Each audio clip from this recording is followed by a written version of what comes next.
I'm Matt Williamson. How's everyone doing? It is a beautiful day. It's starting to warm up. It's supposed to be really warm tomorrow when you're probably listening to this, Wednesday, here in the Berg. I'm sure a lot of you aren't in the Berg, but oh well. It is mailbag day. No big Steeler news. I was at the facility to do a mock draft video with Mike Pursuta and Dale Lawley. Things are kind of quiet down there. A lot of people are at pro days, things of that nature. They're announcing the signings we talked about yesterday. I urge you to check out that podcast. A lot of negative comments from you guys. I'm not exactly sure why. A lot of people saying, you're crazy if you think the secondary is pretty close to being complete. Well, I think the secondary is pretty close to being complete. I think the back seven's pretty close to being complete. I think the defense is pretty close to being complete, with the big exception of defensive tackle, D-line. Get to that. But anyways, rapid fire some of these questions, try to knock out a bunch. Theodore Bond asks, would you kick the tires on Will Levis if he became available? I wasn't a fan coming out of school. I'm still not a fan. I think he is Jameis Winston reincarnated, maybe without the good parts of Jameis Winston.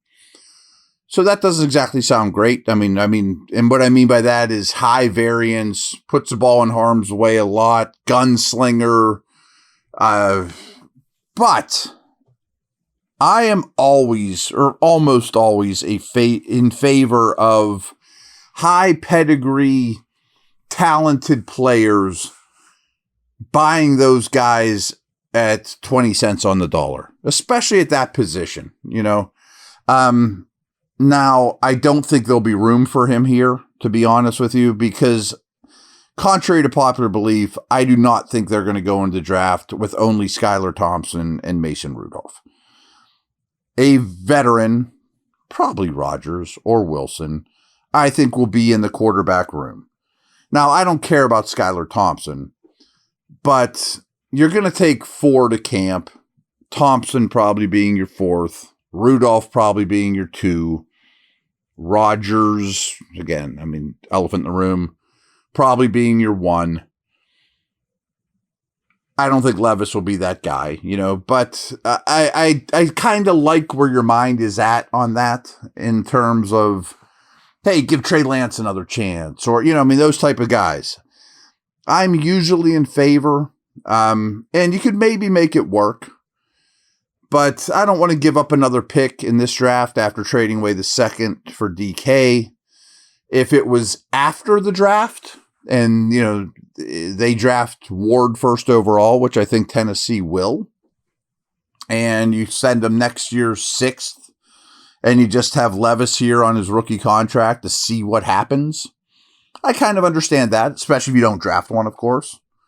But I do like where your mind is at, and you only have to hit, if you do that 10 times over the 20-year period in an organization and you hit on 1 or 2 of them, it's worth it. And you don't even have to hit on them to be the next great thing. They just need to be serviceable players. CM asks sort of an odd one here. Any opinion on the rumor they might resign Deontay Johnson? I have not heard that rumor. If that rumor exists, so be it. I'm not saying you're wrong, that somebody hasn't put it out there. There's also a lot of difference in this world between a rumor that anyone can just make up and actually some source telling you that there's truth to it. Or is Schefter saying Steelers are kicking around the idea of bringing in Deontay Johnson? So let's talk about that subject. I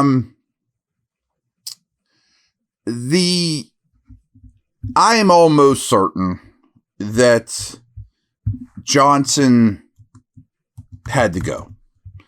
That he was not well liked in the organization, or for that matter, amongst teammates or coaches. And his time in Carolina, where they basically just gave him away for nothing, and his time in Baltimore, which was bonkers, really affirmed that. Plus, he's also not on a roster as we speak, and there's a lot of teams that could use wide receivers. So I don't see it happening. I don't think that they want him around. I don't think a lot of teams are very interested in him.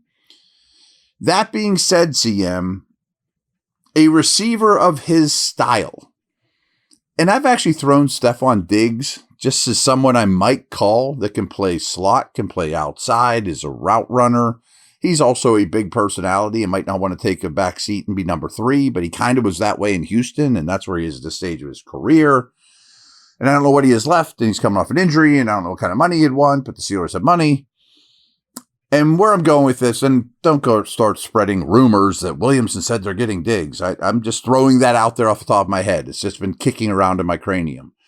But I bring that up because the route runner type receiver, you kind of got your little fast guys in Wilson and Austin. You got your special teamer bangers kind of in Miller and Skoranek, even though they're different. And you got your big, downfield, outside the number X receiver types. But you don't really have the route runner that you go to on 3rd and 6.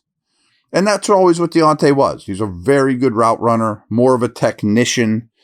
And I think that is something that would be nice to have. All of a sudden, though, you have a pretty full room. I don't know if they will draft one or not.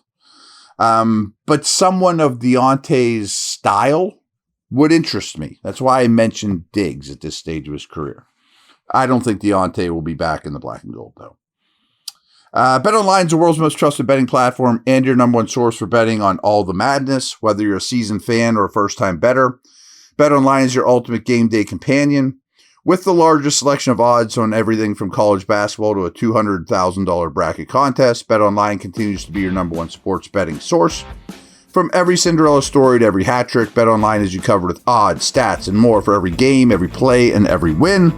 BetOnline, the game starts here.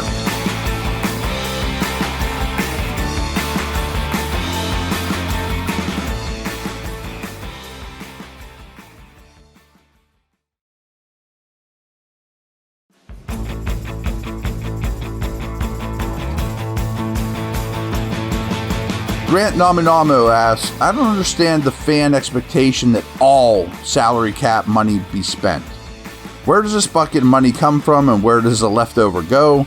Just because an owner or an organization can spend doesn't mean they have to, right? Thanks. Yeah, I guess we don't talk about this. I don't know when it happened. Maybe it was 15, 20 years ago. But there is a floor now that the NFL has to spend. They do not want, guess I'll make fun of the local team, the Pirates or a team like that, just not spending and pulling in the revenue. And that's not cool. Now, it's insane that the Patriots have been the biggest spending team in the league this free agent period, right? And they still have $100 million under the cap because there's so much cap space right now, which is the league it just shows that the league is super profitable. It's super healthy right now. And some of these teams just don't have players to spend on. I don't know if the Patriots could spend $100 million if they tried on what's out there still. There's just nothing that's worth close to that money. So if they give Milton Williams $27 or $28 million and he's really a $20 million player and they don't have their own to sign, I totally get it. Where's this money going to go? So there is a rule that you have to spend X amount, which I don't think any of the teams ever have a problem with anymore. You never have anyone's being like, oh, they're bordering on not being able to spend enough. But to your question, I don't know if all of you realize this, but cap money rolls over to the next year. And you also at this point still have all your rookie class that you haven't drafted yet that needs signed. And depending on where you pick and how many picks and all that, that's different for everyone. And I would say several years ago, Kevin Colbert era, the Steelers liked to enter the season with about $5 million in cap space to make moves throughout the year. Even if it's like picking up Michael Walker late, off the street. Well, you got to pay him and he's got to be a cap space. Let alone trading for Preston Smith and Mike Williams at the deadline. Or, man, our kicker got hurt. We got to find a guy at $2 million a year. So you need some spending money in the couch cushions, so to speak. But it does roll over. So you don't have to spend it. And oh, by the way, like in the Steelers case, Chris Boswell's going to be a free agent soon. Okay, well, we'll just give it to Bos now, knock that out, not have to worry about that bill later. And a bigger one is TJ Watt, or maybe they want to extend Pickens. Like everyone's talking about, Pickens is getting traded. And he might. I've thrown that out there. I think there's a chance he does. But they could pay him. They have that money, so it's not a bad thing. But also in the Steelers' case, some of it is going to a quarterback this year, a big chunk of what's left. But they have a lot left. My man Michael Odesso asks, and this is a fun time here. I know he's not super serious, but I understand. He asks a couple crazy trade ideas. Giants trade Dexter Lawrence to the Steelers for pick 21 and next year's second. They use that capital to trade up to 1. Hey, I love where your thought is. I'll give you 21 in next year's second for Dexter Lawrence in a heartbeat right now. He's one of the best 5 to 10 defensive players on the planet. He's exactly what you're looking for, even though there's nose tackles in this draft. He is a monster. And I also understand what you're saying, too, that the Giants basically have to do anything possible to get their quarterback. I just don't think Lawrence would be on the table to do that. And I also don't think they can get the one. I think the Titans are not open for business. So they're going to be considering Sanders or whatever at 3. It's a good thought. Hey, if Dexter Lawrence is on the block in any way, shape, or form, he would be the perfect addition to this defense. Another idea. Trade Pickens to the Niners straight up on Aiyuk. Steelers take the whole contract. Maybe. Aiyuk would be more of that Deontay route runner type that we discussed. Better, obviously. But also coming off a pretty major injury.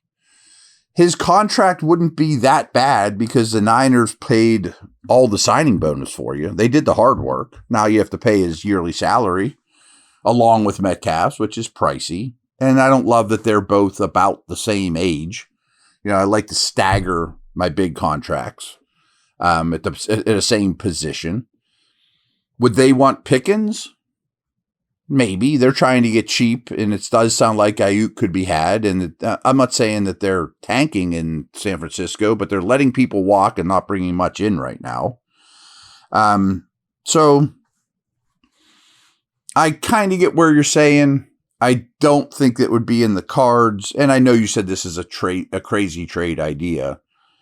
But it would be interesting. I wouldn't mind Aiyuk and Metcalf, that's for sure. But I also think that's pretty darn expensive.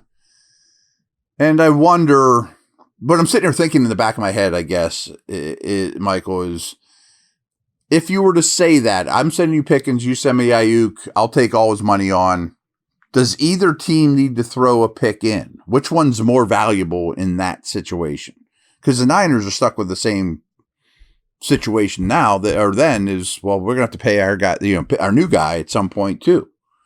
So interesting thoughts. I know that you thought they're far-fetched. I think they're far-fetched, but fun to talk about. Hessian asks, with the Steelers checking out Enumorway, I crush his name, I'm sorry, the super talented safety from South Carolina, and Starks at Pro Days, very talented player at Georgia, also safeties. What are the very slim odds they go for one of them and end up trading a certain safety on draft day? I know this is ridiculous, by the way. So, I know you guys are asking fun questions right now. It is kind of that season. We're all sitting around waiting for a quarterback to be, signed. Before the Thornhill trade, I thought maybe they would want the third safety of that ilk that's super versatile, that could tie everything together. I don't think they're in that market now. And I know what you're asking. I don't think Minka's a trade candidate. I think he is a leader, a foundational player. Yes, he's expensive, but they don't need to they don't need to free up the money. They got more money than they can spend at the moment. And without a second round pick, I don't think a safety makes any sense now, even if they can play the slot and nickel linebacker and blitz and are immensely talented. And I like both these players a lot.